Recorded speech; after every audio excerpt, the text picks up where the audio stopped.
नमस्कार. ते ज्ञान पैगा बरवे जरी मनी आथी जाणावे तरी संताया भजावे सर्वस्वेसी. 47वी ज्ञानेश्वरी नित्यपाठातली ओवी ही 4थ्या अध्यायातील 165वी ओवी आहे. आणि या ज्ञानेश्वर महाराज म्हणताय की अर्जुना, तुला जर आत्मज्ञान पाहिजे असेल तर तू संतांना म्हणजे सद्गुरूंना सर्वस्व करून आपलं अर्पण करून भजायला पाहिजे. संत म्हणजे काय, म्हणजे त्यांच्या देहाची सेवा करणं नाही, आपलं रोजचं कर्मसुद्धा भगवंताची सेवा समजून करायला पाहिजे असं आमचे सद्गुरू आणि कित्येक सद्गुरू म्हणत असतील, कित्येक साधू संत म्हणत असतील. आणि सर्वस्व समर्पित करून काहीतरी थोडंसं राखून ठेवलं असं वगैरे नाही. तिथे 98% 2% चालत नाही, 100% पेक्षा जास्त सगळं समर्पित करायचं. आपला संसार 2% बुद्धीने होतो, तिथे आपली अक्कल नाही चालवायची. बोलण्याचा अर्थ असा आहे.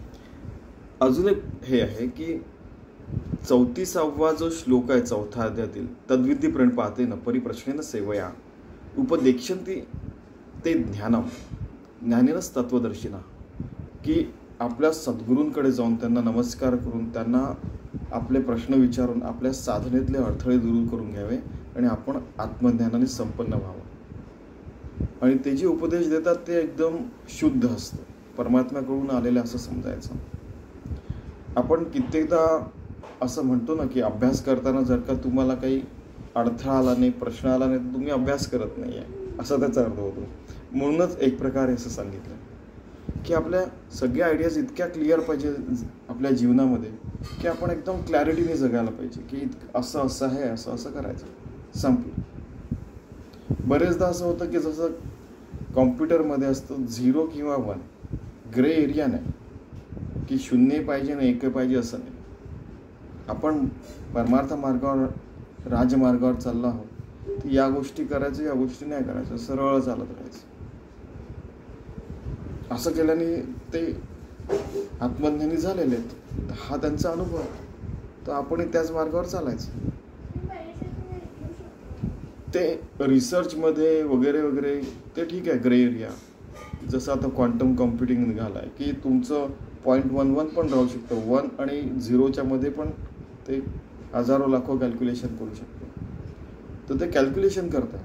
आपल्या जीवनामध्ये हो आणि नाही वरच चालायचं की अपेयपान नाही, अभक्ष्यभक्षण नाही असं स्वामीजी म्हणतात, हे पण म्हणतात.